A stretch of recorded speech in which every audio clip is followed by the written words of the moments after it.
get some engagement and what have you. So I can do that. So, Devon, we're indoors. Was it a little bit cold out there tonight?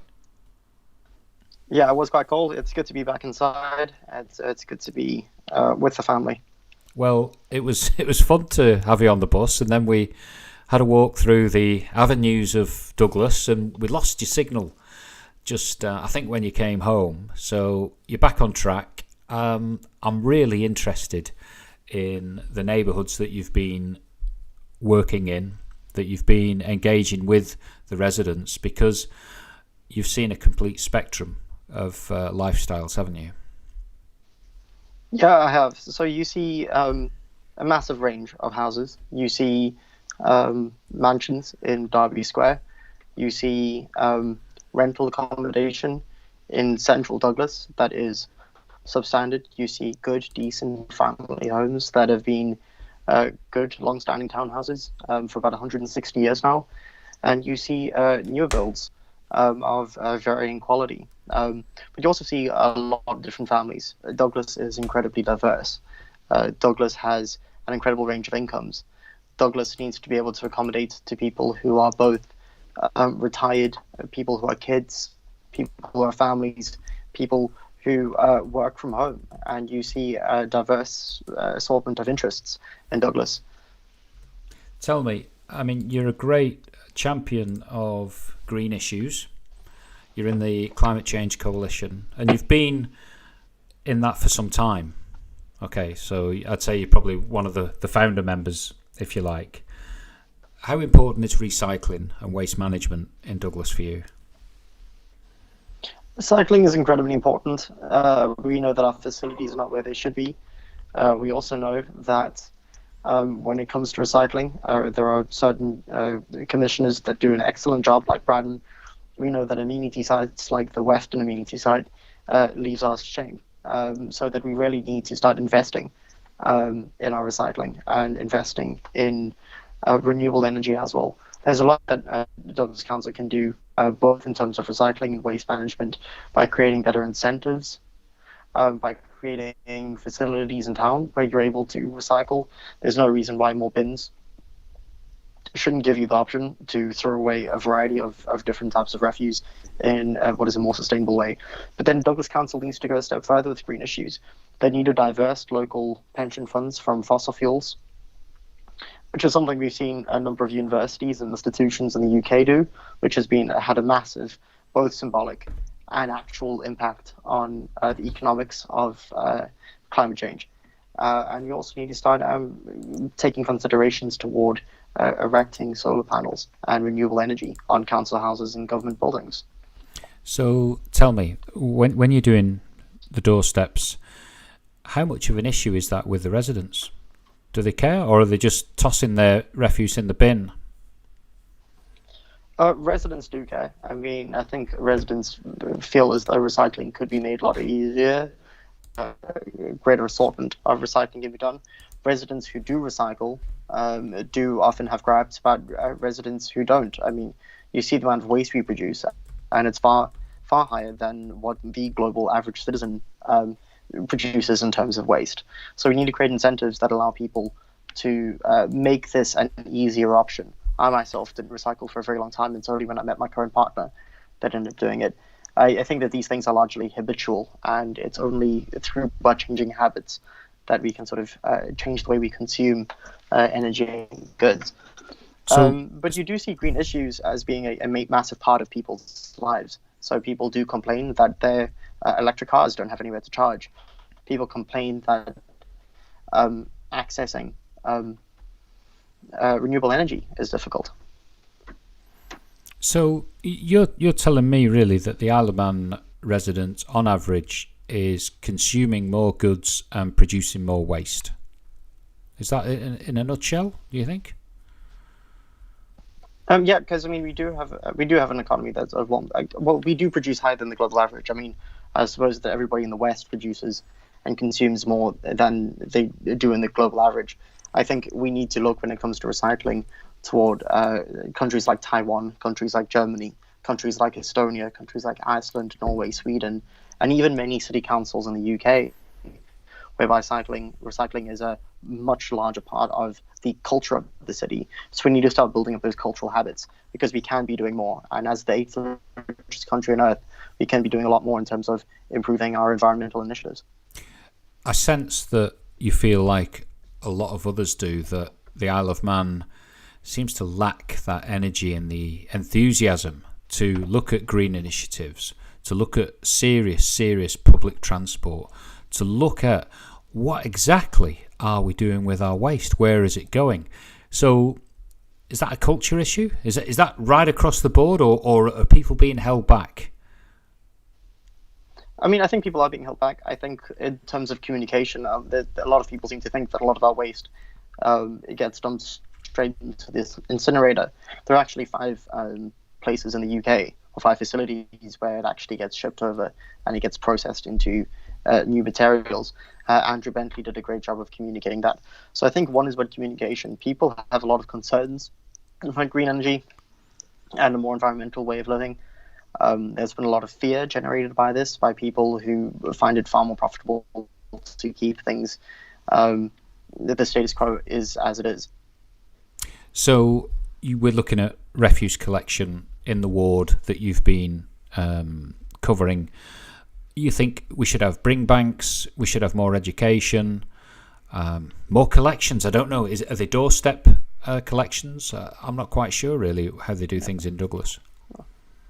Currently, it's curbside collection, but for a limited range. I mean, when you talk to councillors who are involved with this at the moment, what they'll tell you is that before we go to a more diverse assortment of goods to be recycled, what we should be doing is we should start taking looks toward increasing the intake of currently collected items. And these are things that I think could make a massive change and create a large impact. So I think partly is cultural, and largely we also need to create incentives. So if it is more expensive to get rid of normal waste than it was to recycle, people's habits would naturally change. There'd be resistance at first, but long term, people would grow to accept it. So perhaps consumer habits in general are at fault as well, because we seem to be generating so much trash. There's so much plastic and packaging. Could we be engaging more with the retailers, our food suppliers? Yeah, we should do. I mean, if you look at countries like Kenya and Tanzania, they've already banned single-use plastics. ISIS banned single-use plastics a year ago. So there aren't very many avenues where we're behind ISIS. So I think that the bans on styrofoam, not styrofoam, on polystyrene and single-use plastics can't come fast enough, and there's very little impact, even in the medium term. People adjust their habits relatively quickly to changes like that. So, as a Douglas councillor, tell me, what's the secret? How do you get that message out there? I think that what you have to do is you have to start using your platform within council as a springboard through which to organise. So I'd probably continue doing work with inside the Climate Change Coalition. I'd probably ramp that up quite a bit after getting elected. And you probably do direct engagement with people at the school level, and you start talking to institutions like businesses, like residential care homes, because institutions and are where the real change needs to happen. We already know that there's a lot of companies that are BREEAM certified, and I think working with them would do a lot as well. So we've talked about waste and recycling. Now there are other issues that you're met with when you're face to face on the doorstep. You've got to be very careful, haven't you, when you just knock on that door, that it's not at meal time. And are people engaging with you? Are they sharing their concerns? And what other issues are coming to mind? People generally are engaging. If they do open the door, people are generally pretty friendly. You have very few hostile responses. But far more what you see is a general sense of apathy. People have given up on the idea that politics is a legitimate way to achieve ends and goals. A lot of people retreat within themselves. And what you see frequently is a lot of folks who are young, firstly, aren't in the voters' roll. And if they do open the door, they are less likely to engage or believe that politics is something worthwhile.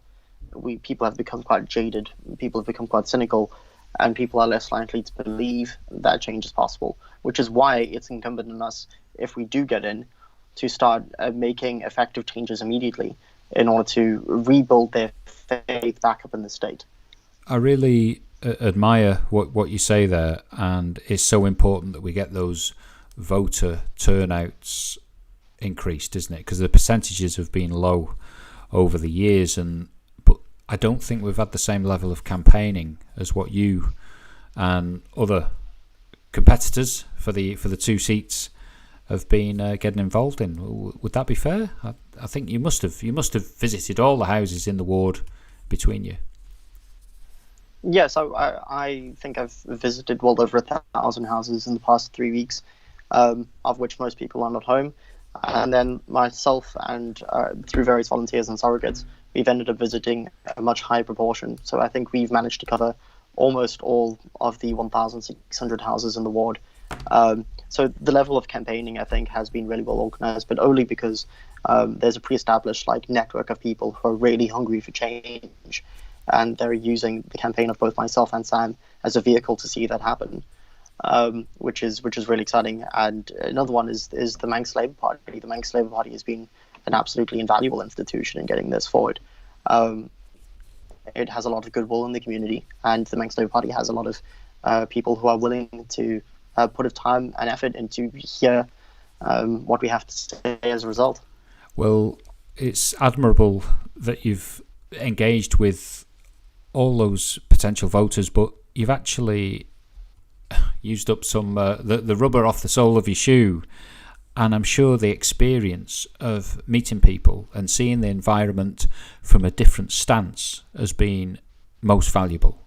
I'm sure you've seen things that you've never noticed before or even thought about. But you're right, that area is quite congested, isn't it? And some of the apartments, you've got a lot of people there working, and I imagine some of the apartments are quite crowded, perhaps unsavoury in some ways. Yeah, so I mean, you see a lot of conditions, you see a lot of people kept in conditions that are not fit for human habitation.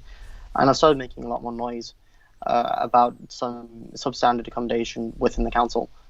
Since then, what I've seen is hundreds of messages roll in from people from Castletown to Ramsey talking about the state of both substandard public and private house. I've been invited into people's homes. People have been incredibly hospitable. And what you notice is that it should be front page news every day. But instead, what we see is that there's a housing crisis that's ignored. You see a mold crisis and a damp crisis within many people's homes. And this is going to lead to asthma problems long term. You're going to see that this is going to lead to respiratory issues long term. And particularly in the pandemic, we should start looking toward interventions in our public infrastructure if they have damaging health effects. Well, that is most concerning, and the Isle of Man is supposed to be one of the richest nations in the world. We did have full employment. Everyone's got a job and opportunities. We've got freedom to flourish. But to listen to that there's some squalor in the island's capital that could be rectified, I think with a bit of investment, a bit of money, should we be putting more pressure on the landlords to have more serviceable and more healthy buildings to rent out? Yeah, I mean, I think it's not just the fact that because long term it just makes financial sense. These houses have been around for hundreds of years, and if we allow them to collapse through neglect, it's going to be a lot more expensive if we just put the work into maintenance. So even if you didn't care about the human rights of these folks, even if you just looked at it from a fiscal standpoint, it would make a lot more sense to invest in right now. What we fundamentally see is the only reason why this investment's not happening is a fictional lack of resources that we see. But the state certainly does. We've got £1 billion to spread over 88,000 people. So it's more than possible that we can have real possible change make its way through this. Well, certainly in my lifetime, I visited, say, the Pulrose estate, which is now in two halves, really. And across the road, you've got Spring Valley. But when they completed the modernisation works, I think it's in Lower Pulrose, which is near the power station side, you could see a dramatic change in people, in lifestyles, in well-being, where the mould, the days of dampness, the days of doors that were broken and walls that were, just old and falling to pieces and full of moisture. Once those have gone, those are eradicated, it's got to be the way forward, and it's worth every penny, surely. And, a construction programme like that would be good for jobs and the economy, surely. Yeah, I mean, especially at a time when so many people are out of work, massive upskilling both of ordinary folks and of tradesmen would be great. I mean, especially we should take this opportunity to redo these houses and also make them as energy efficient as possible. I mean, there's no reason why a council house shouldn't have a solar panel on top. There's no reason why we should not be putting in double glazing in many of these homes. There's no reason why we shouldn't be looking toward improving air retention and insulation within houses. So it would be great all round to push for a system whereby we do up the vast majority of houses, because if you've got a decent environment, you're a lot more likely to sort out other issues you may have in your life. I think everyone would be in pure agreement of that, Devon, and I've not had a chance to cite your manifesto as yet. Just before we finish, are there any other elements on your manifesto that you'd like to share with the viewers?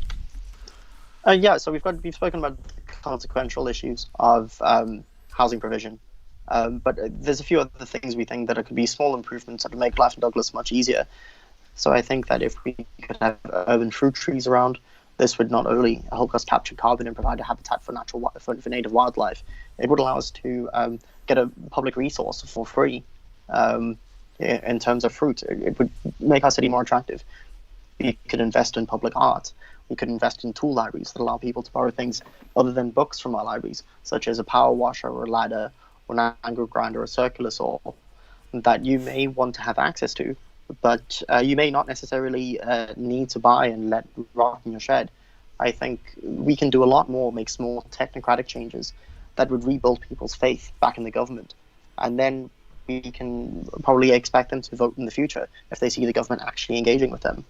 I do like those ideas. I love the innovation there, the tool library, and fruit trees growing in Derby Square and Woodburn Square and any green spaces and beyond. In fact, perhaps we should be looking at converting some of those messy brownfield derelict sites back into areas that can be enjoyed, hey? 100%. So you've got another couple of days campaigning. What's your plan? So the big plan is to convert Sam's house, unfortunately, into election headquarters. We're going to get as many people to knock on doors and get people turning out to vote.